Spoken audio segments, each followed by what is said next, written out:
Welcome back to the Pittsburgh Sports Cast, where two college students discuss all things Pittsburgh sports all year round. I'm Ryan, And I'm Chris.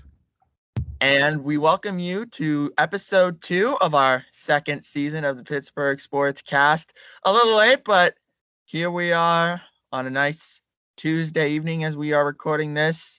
And why don't we get things kicked off, Chris, by talking about Mike Tomlin's recent comments on Kevin Dotson, saying he had done nothing to earn a spot in the starting offensive line. So, your thoughts, Chris? Well, I think what's interesting, it's not even that quote, but it's the quote after where he says he hasn't put the work in. Very And true. and as an athlete, I just think that hurts you to the core, right? Because all the athletes get there because of what reason? Because they outworked everyone. Yes, they have a lot of talent, but a lot of it's because of work ethic. So to get to the show and then not have the work ethic, I think says a lot about his character, and it says a lot about his work ethic. And he had some comments today in the media where he was just talking about how Mike Tomlin was just using his phrase and whatnot, and he didn't say like it didn't mean anything, but like he just started to play it off as like the media is blowing it out of proportion, and I just don't think that's accurate. I think Mike Tomlin it is saying what's true. If he hasn't worked for it, he's not deserved of that spot. He had a good season, but you can't expect like you're not Marquise Pouncey, you're not David DeCastro, who were longtime veterans and were stalwarts in that offensive line. You're a second year player. You have to earn everything. It's not like you're that future quarterback. You know what I'm saying? Yeah, definitely. Like, it's a big deal when you get called out um, by your coach like that. And I think that Dotson has to take it more seriously than he is. I mean, on the one hand, it does seem like he's at least pretending to own up to it, but you can kind of tell he kind of still seemed a bit nonchalant about it. And this goes back to episode number 1 where we were talking about um, Dwayne Haskins and his lack of work ethic and how that may have contributed to his demise in Washington. And obviously, we're not seeing crazy parties and weird stuff that we saw with Haskins, but this guy, it just seems from what Tomlin's words say and from his attitude, generally apathetic, which might be even worse because, like, it just seems like he's just not willing to do anything. It's not so much because with Hoskins, at least you could say that he was maybe distracted or was just caught up in the hype of being an NFL player. But this doesn't seem the case with Dotson.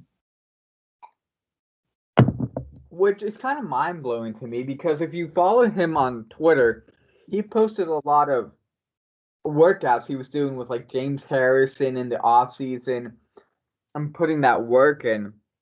So I don't know if there's like something behind the scenes where like he's not doing something he's supposed to. Mike Tomlin felt the need to call him out because at least from what he showed on social media, he seemed to be working, putting in the work and doing things that he needed to do to get himself better and to be prepared to be a starting offensive line in the National Football League. So I don't know if like he just got lazy all of a sudden or what. It's just strange because there seems to be Oh, a lot of hype around him, and maybe then he with gave up. It's weird. It's weird. I feel like there's something behind the scenes we don't know about. yeah, I know. Like it could have been that he maybe just assumed that he would just walk right in. All everyone in the depth chart prediction or depth chart projection pretty much had him penciled in as a starting offensive lineman. But now, as we come into the season, we see that maybe his work ethic, maybe he saw that and figured I've done it. I've got the starting role locked in. I don't have to do anything else. Like I tend to agree with you. Maybe there's a little behind the scenes aspect. Maybe it's a mix of both. It's really one of those mysteries that you can't really quite figure out. pinpoint and figure out the issue. And unfortunately, we are not acquaintances of any of the Pittsburgh Steelers. So it's really just speculation at this point. No, it is, but it's like it's not a good way to start off the season because like the offensive line, as we discussed in episode 1, already has question marks to begin with, and you're just adding like I don't want to say fuel to the fire, but like fuel to the fire because like there are already question marks, and then Dodge, who we thought at least could solidify one of the question marks, is now being thrown up in the air and being completely called out by his head coach. So a position area, let's say, that already had all these question marks is going to continue to have these question marks, and the question marks are only being added by the head coach's comments and then what Kevin Dotson had to say today. Like I understand what Kevin Dotson said, and he seemed to like try to man up to it, but like at the end of the day, the fact that Tomlin had to call you out says all that needs to be said, right? Actions speak louder. You know what I'm saying? I do, I do. Yeah, I know. Stupid. Like this is not what we need. We already have an offensive line issue, and now we have another wrinkle that's making it even worse. Now, what we need right now. So now, with that being said, we'll move into a preview now for the Steelers' second preseason game. And Mike Tomlin also said that Mason Rudolph will get the start again. And I don't think this is too much of a surprise. Usually we don't see the starting quarterback till the third preseason game, and even then for just a couple of series. But sticking with Mason Rudolph over Dwayne Haskins, despite a meh performance from Rudolph and positive showing, I'll say, from Dwayne Haskins. Like I said in episode 1, it's a step forward. I'm not sure if he's obviously ready to be an NFL quarterback yet, but still a decision that had to be made, and one that was expected, but still deserves a little bit of talk about it, I guess. Here's the thing. I question the Steelers and a lot of things they've done recently because a lot of it hasn't made sense. And this is another decision, in my opinion, that hasn't made sense because you're in a whole new offense with Matt Canada. Ben, from all we've seen in training camp, at least from what I've read, doesn't seem entirely confident in the offense. This may be his last year. We've seen Tom Brady playing preseason games, right? That are not just the third one, and he's like 42 and just can't come off a Super Bowl, right? So if Tom Brady does it, why can't Ben do it? Like we know, and maybe the Steelers don't. I don't know, but as a fan who is a hard fan, I feel like I know what we're getting from Mason Rudolph. We're getting banged to below average quarterback play. It's a new offense. Ben needs the reps, even if it's just 2 drives, 10 plays. Get him out there. I don't know why there's this fear within the Steelers organization of getting Ben playing time in the second preseason game. Like it's too like all I'm asking for is 2 drives. I'm not asking for a whole lot. You know what I'm saying? I'm 2 drives, 10 plays. Let me see. Like, if you're willing to play Najee Harris, which Tomlin is, and Tomlin said a lot of the position players are starting. So, like, that's Deontay Johnson, that's Chase Claypool, that's maybe a healthy Eric Ebron, right? Mm. Tomlin said the position players are starting. Then why can't the quarterback start? For two series, it's all I want. But instead, we can get Mason Rudolph with the starters, which doesn't make sense to me.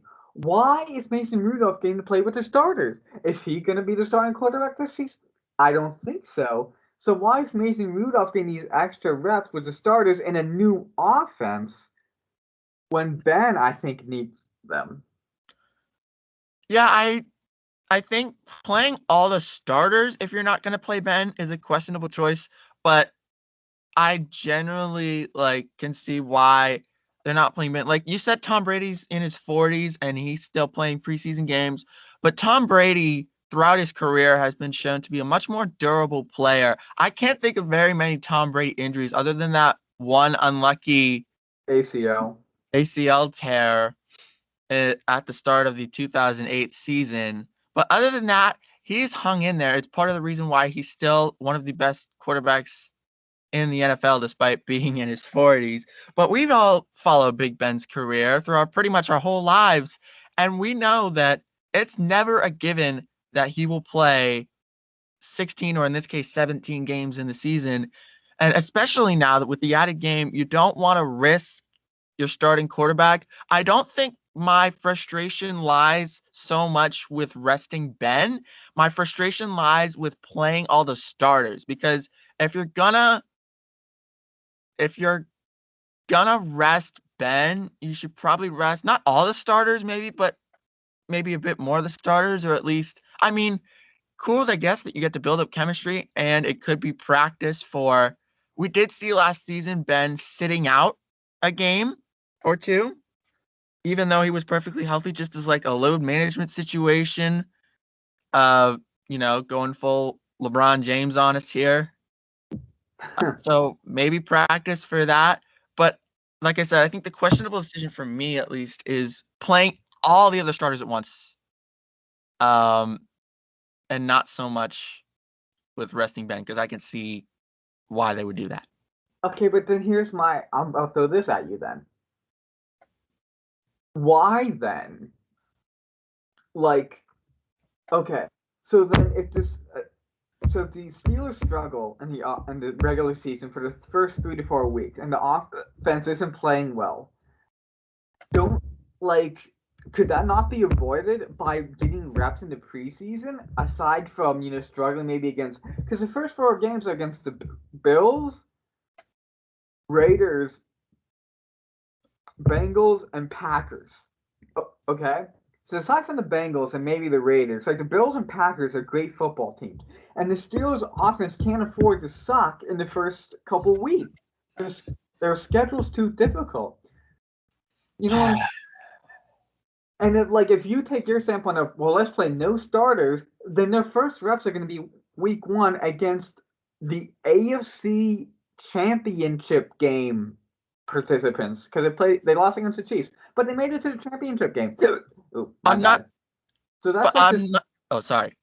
No, it's fine. But that's like the second best team in the AFC, and you can't convince me. Maybe you can try. That's what debating podcasts are, right? But historically, the Steelers have always been off to a slow start. And don't you think that's a lot of lack of playing time in the preseason? Yeah, I think my point wasn't so much that all the starters should be rested for the whole preseason, more so that if you're gonna rest Ben for this game, why not rest a little bit more of the starters? Since I kind of agree with you, there's little point in playing all the starters if you're not gonna play Ben. But what I was saying is why not wait till the third preseason game for all your starters if you're not gonna play Ben to this week? So I think we kind of share the same opinion, but I think it's just a matter of execution. Like you think Ben should play this week, I think Ben should play next week, but we both want the starters to have a full half or a couple series at least if you're really worried about Ben at some point. But I just think that resting Ben in the second preseason game and waiting till the third is better than playing him for the second game, I guess. See, but what's the downside to playing Ben this game? That's what I don't understand. Mhm. Well, I don't I feel like it's I feel like it would take him out of the rhythm because I don't think they would let Ben play 3 preseason games. And once he plays his first preseason game, our second, I feel like we'd be compelled to rest him for the third, and that's not something I really want because you want to get into that mojo of playing an NFL game every week. And once you start that, that's the kind of mentality that you're heading into. Nobody has a bye week after week 1, after all.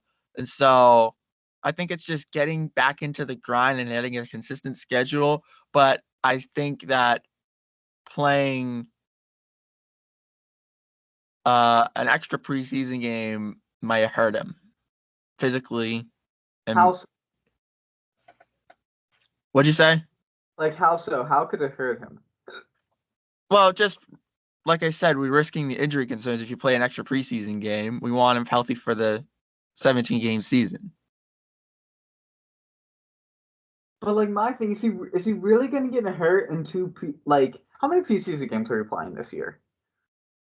I think 4. Sometimes the Hall of Fame game and they add a 5th, but That's why I was confused. I didn't okay. So if we assume that's 4, then so we've already played week 1.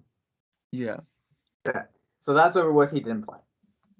So if he goes week 2 series, week 3 for like a half, and then rest week 4, and then you're gonna get that other week after that as a bye week type thing. So even if he doesn't play week 2 and plays week 3, he's still getting 2 weeks off. So what's the difference between playing back weeks then getting 2 weeks off, as opposed to just playing 1 week and then getting 2 weeks off? Yeah. I guess that is fair. I mean, I guess because we also get a week. Yeah, we get a week off between the 4th preseason game and the opener. Our last preseason game is August 27th, and then our first game is the 12th of September. So I guess I kind of misread the schedule and thought that the last week of preseason would just be the week before the season. But since that's not the case, I'm more inclined to agreeing with you there. I still, like I said, I still want to get Ben playing 2 preseason games at most. Um, and even so, I think Mason Rudolph was the last guy that I wanted to start because I really think that I really want to see more of Dwayne Haskins because, like you said earlier, Mason Rudolph, we know what we were getting with him. We've seen him for what, 3-4 years now in this league. He's played a game pretty much every season of his career, and it's been the same old crap every time. So, see, maybe if you don't want to play Ben, then why not trot Dwayne Haskins out there? He'll obviously get reps, but with the starting team, like I said, if you're not going to play Ben, at least see what Dwayne Haskins can do with the starting team.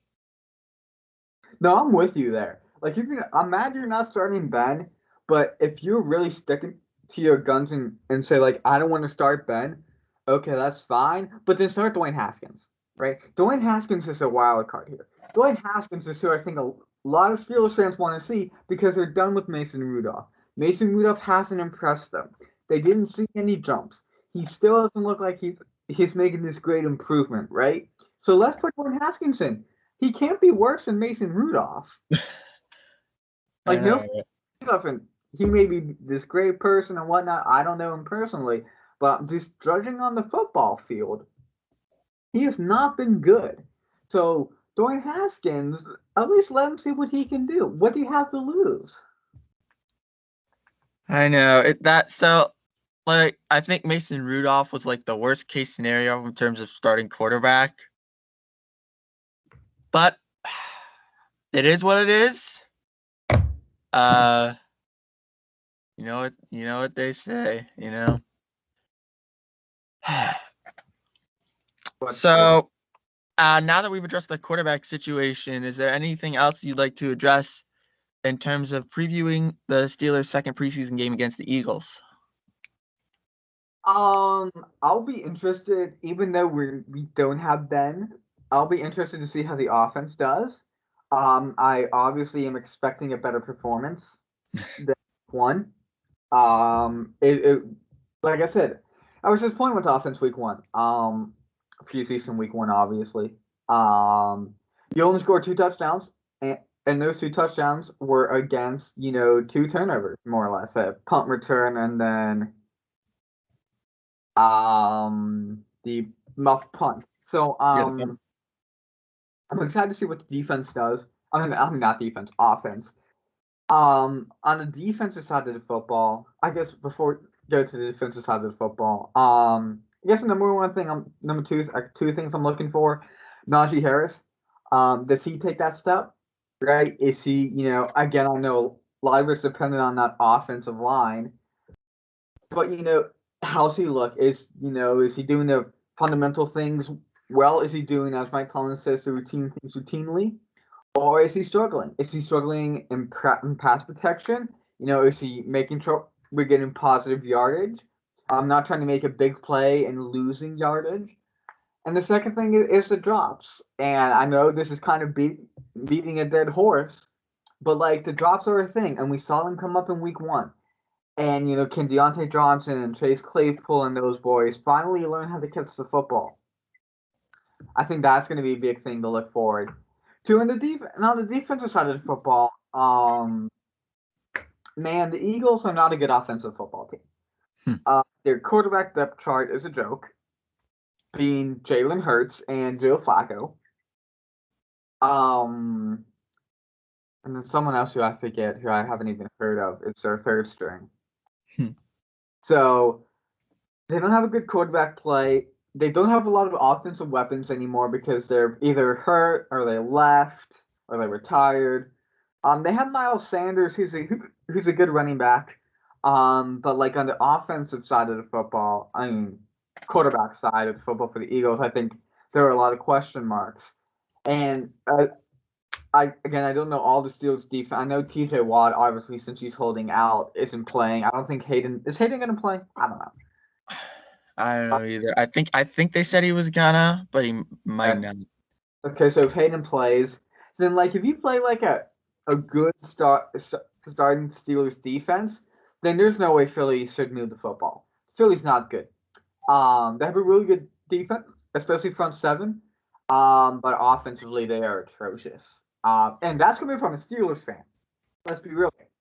Steelers are not an offensive juggernaut of a football team. So to sit here and criticize the Eagles says a lot. I understand the Steelers football, offense has some problems, but we're not as bad as the Eagles. So I expect the defense to shut them out. I do. The Eagles are not good offensively. They only have one really good running back, and I think there's a lot of questions at receiver and quarterback. So for the first couple of series that both full offenses and defenses are in against one another, I think it's Steelers to shut them out. Yeah, I think as long as we limit the big plays, because that's about one of the biggest gripes to me about this defense, even going back last season, as we were dominant, we still gave up a ton of chunk plays. And I know that the Eagles don't have very many offensive weapons, but I just want to make sure our secondary doesn't fall asleep or, that we're just up to par on that note. But if we can, maintain that awareness and do what we do best, I think I agree with you. If the Philadelphia Eagles score maybe even 3 points, I will not be happy, at least against the starting defense. Did you hear that Joe Hayden wants a contract extension? Oh, great. More contract talks. First TJ Watt. Now Joe Hayden. Boy, Yeah. Speaking of TJ Watt, of course, as Mike Tomlin put it, Cam Hayward-esque holdout. He We're gonna have to deal with Ingram and Highsmith in the meantime. I did like Ingram, by the way, but he's no TJ Watt. I don't know if this is an actual holdout. Like, do you think TJ Watt would miss regular season games because of this? No, he doesn't strike me as like Le'Veon Bell or anyone real like Hayward even. I think he's just trying to, I don't know, seeing if the Steelers will take the bait or if they'll call his bluff. If they call his bluff, I don't see it carrying on. I at least I hope it doesn't. Um, I don't know. I'm with you. I was talking to a couple other friends about it. Saying TJ Watt holding out and everything. I'm kind of with you. I don't necessarily see him missing regular season games. Um, but if I'm the Roonies, I don't know why I'd want to risk losing him. He's such an integral part of the Steelers defense, right? That Steelers pass rush, and he's such a huge part of it. And I'm with you. I like the Melvin Ingram signing. I think he's going to be a good player. Highsmith, like I said, I like what he said and what he did in week one. Still unsure. Only time will tell with him. He's only in his second year. Um, but yeah, I think like I said, I hope they get the contract done. I think he deserves money. He's a great player, and I think he deserves to play in the city of Pittsburgh. Because I think the fans really love him as well. definitely one of the fan favorites here on the Steeler football team. So I think that would, or at least, is there anything else based on the Steelers before we move along to our next topic of discussion here, Chris? Did you see that one thing Mike Tomlin said? So Adam Schefter, and we covered this a little bit last episode. Adam Schefter said James Washington wants a trade, Right. and then Tomlin came out and said no, he doesn't. So I'm really Yay. so what's happening with James Washington. Schefter, who's a really reliable source in the NFL, was like, he wants a trade. And the head coach of the team said, no, he doesn't. So either Well, Tomlin's just trying to pretend everything's okay, Schefter is wrong, or James Washington is bipolar. right. So I'll ask you, which one do you think it is? See, Schefter is like top tier, obviously top tier NFL source, but Mike Tomlin's the literal coach. I do not want to question James Washington's mental health either. I feel like this is a lose lose lose question. Again, all you can do is speculate, really. Mm-hmm. Maybe James Washington has an evil twin that wants to get traded. No idea. My guess is I think Tomlin's lying. Yeah, that was what I was leaning to. We've seen a lot. Tomlin is one. He does have a lot of coach speak in his vocabulary. Mm-hmm. And this could be another one of those, just trying to assure everybody that everything's okay, which is kind of what he did during the AB saga.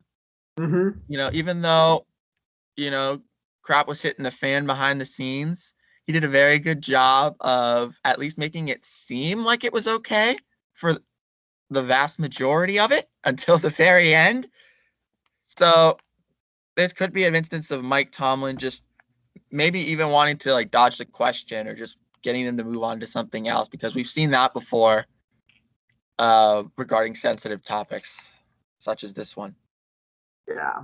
And like I said, those insiders are rarely, if ever, wrong. Yeah.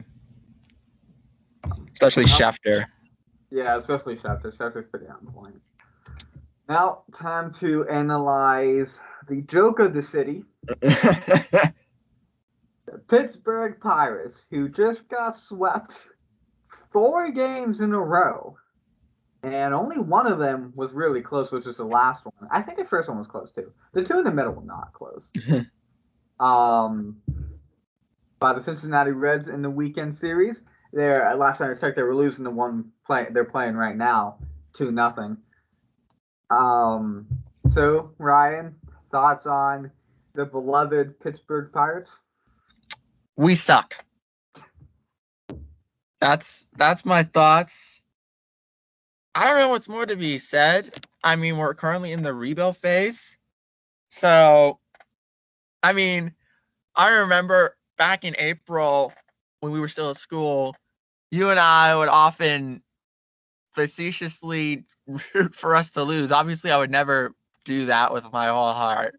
At the end of the day, you never hate this. You never love to see your own team lose. But I remember we always joke because in April they had a 500 month, and we were all complaining because they were going to end up mediocre or end up in barely contention, and then we'd have a Chris Archer situation.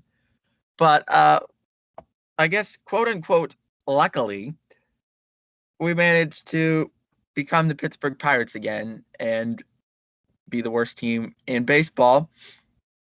I'll have to look and see how close we are to the number one pick because that would be great if we could get that again because I think we had a really strong draft this year. I like Ben Cherington's draft picks, certainly better than the last three general managers of the Pittsburgh Pirates. So if we can have more strong draft picks and Ben Cherington can put together another strong draft class, and then it's all up to the minor league system to develop what is already considered the number one farm system in the whole of Major League Baseball. So don't have much to say on the actual state of the current Major League Pirates right now, but I think we fixed a couple of issues, mainly the willingness to tear it all down and the drafting, both of which were very key issues that kept the Pirates in the doldrums for over 2 decades. Now the only question mark left is that third one, and I think it's the biggest question mark of can the minor league system develop the players the way we want them to? And that question remains to be answered. So I have the standings in front of me. With a wild guess, Ryan, how far from the bottom are we? Are we last place? Are we 10th from last place? Are the Orioles worse? No, I just want your opinion, then I'll read it out. I think we're third behind the Orioles and who was it? Arizona. The worst team in Major League Baseball so far this season is the Arizona Diamondbacks. Oh, there's one of them. They're 35-78. Come on, Arizona, get your act together and win some games. We can get the number one pick in. Your second worst team in Major League Baseball this season is the Baltimore Orioles. Let's go. And with a record of 38-72. Sure. The third worst team in Major League Baseball this season are the Texas Rangers. Oh, I forgot about them. And they're 39-73. And your fourth worst Major League Baseball team are your very own Pittsburgh Pirates. All right. 41-71. I do have that record because I keep track. 41-71. Man. Sometimes it surprises me that there are 3 teams somehow worse than us. But our April was too good. I know.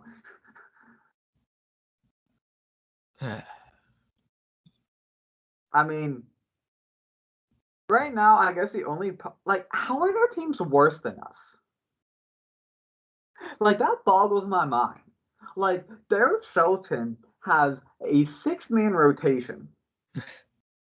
That's stupid. That's the dumbest thing I've ever heard. No, the dumbest thing was the 4-man rotation the Colorado Rockies did a couple of years ago. That was stupid. But this is not much better. A 6-man rotation. What's he thinking? I don't know. Like you said, it could be purposely tanking. I don't know. Who knows? Maybe that's why his managerial skills have appeared to be lackluster. He's playing 4D chess. Oh my word, dude! Derek Shelton. This team's such a. But I'm with you. We got the number one team. I mean, minor league team, and we're gonna at least have a top 5 draft pick, unless by some miracle we go on a winning streak. And if we go on a winning streak, I mean march down to PNC Park myself, because I don't work that far, and yell, be like, lose! What are we doing? What are we doing? I feel like Taylor Twellman.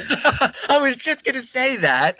U.S. men's national team fans, shout out to any When of you watching or listening, I guess. yeah, the Pirates win a game. What are you doing?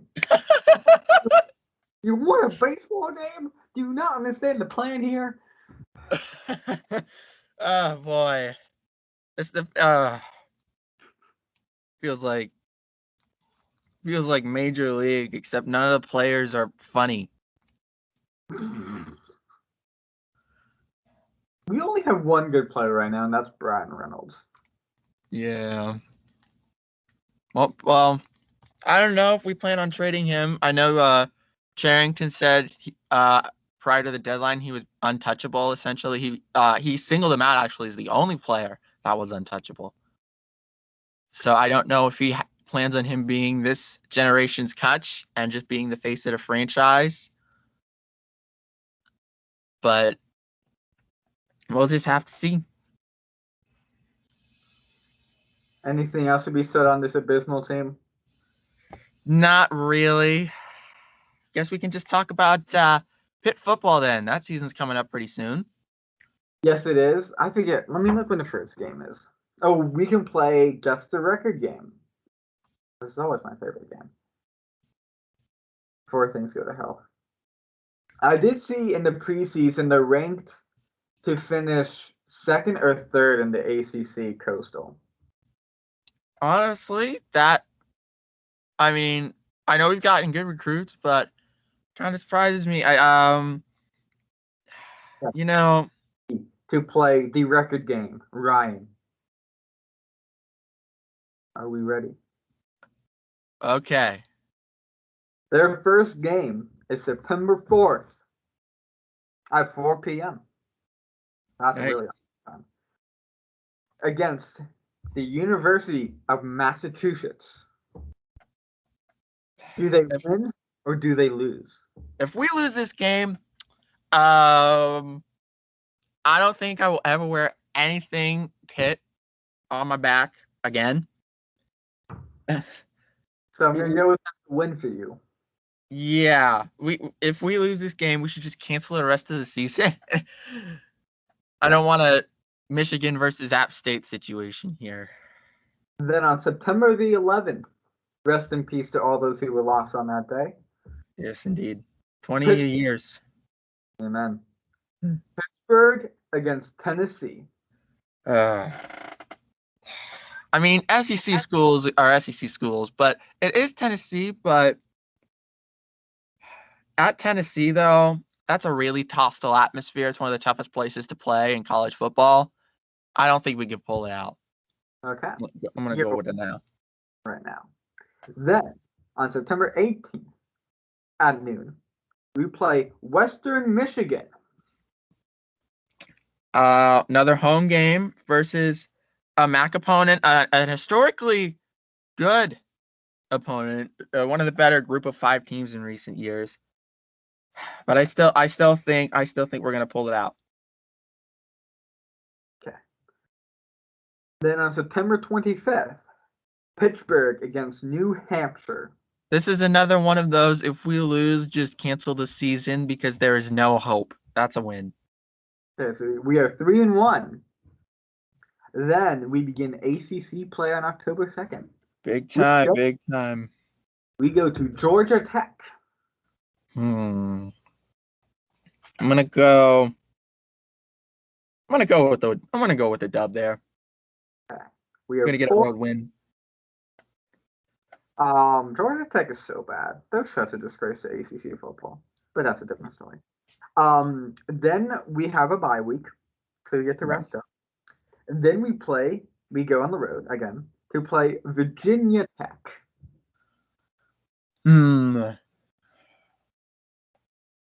I think this is a tough one. I think it's gonna be real. I think it's gonna be real tough.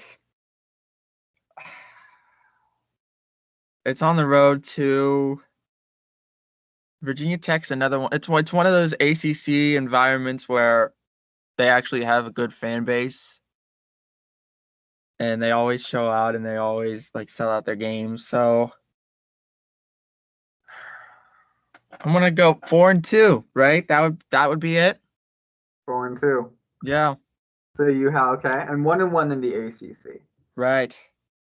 and then Clemson comes to Heinz Field. All right, I gotta think with my head here, not with my heart. Do you pick the upset? Uh, we've done it before, You've done it right? We've done it then before. if they won. We were Out the on only, the road too. I the don't only think I can't them. remember the last time we played Clemson at home. No, yeah, because we played them on the road last year too, and then Yeah, it I didn't. know. I know it's a home game. It'll probably be that one Pitt home game a year where we actually have like a ton of people Yep. and not a bunch of yellow seats. Um, Obviously, there's no that. This is pretty much the marquee matchup of the season. There's no Penn State. West Virginia doesn't start till next year. But despite all that, I think I gotta think with my head here, and I'm gonna go. We're 4-3. Sorry, guys. Then Miami of Florida. Down with the turnover chain. We're going. We're going 5-3. 5-3. Then we go to Duke. Have we played Duke? Duke? Yes, the Dukies, baby. Why did Uh, times in a row at home? Wait, that's stupid. Go ahead. um, I think we're gonna.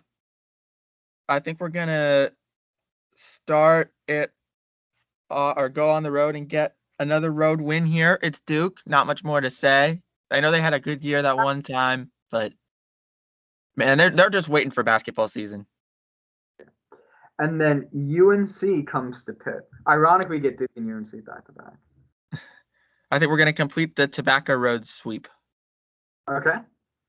And then Virginia at Pitt. Now, if this was a basketball game, this would be an easy one, but it's not. I think it's gonna be close. I think this is gonna be our second road L. Okay. And then no, it's at home. Oh yeah, it is at home, but we're still losing. Okay. I think I meant second home L is what Gotcha. I meant. Oh, lose a road game at home. Yeah, second home L is what I meant to say because we would have lost to Clemson. And then the last game of the year, hopefully before a bowl game, is Pittsburgh at Syracuse. Uh, I always like how we play in the Carrier Dome historically. Both football and basketball have been really good in that building. And I think we're gonna close out the season with a win against who currently is our biggest conference rival. Wouldn't you agree? Yeah, and I think a lot of that, I think, as we know, maybe our younger viewers don't, but goes back to the old Big East and the rivalry we had with the Cuse back then. Yeah, You had them at 8-4. I think that's fair. I think that would probably be good for. I think. That's either that's like probably second or third in the Coastal. I'd say. I want Actually, to. I'm just on Instagram right now for the heck of Yeah. it while we're having this conversation, and we are projected to have the same record as the Michigan Wolverines. Well, Jim Harbaugh has kind of been a letdown for Michigan, if I'm being quite honest. Oh, here's just a random side conversation. Two random side conversations. Did you know the Seattle Kraken have more Instagram followers than the New York Islanders? They haven't played a game yet. I mean, Uh, good for them. I guess that's blame the NHL for not expanding there sooner. But the New York Islanders, um, basically the only thing that they've done since the '80s is beat the Pittsburgh Penguins twice in 3 years. Yeah. But the only noteworthy thing that they've done in their entire existence was that amazing dynasty where they had 4 straight Stanley Cups, which I don't think that's ever going to happen again in the expansion era with all these teams. So props to them for at least making some history there.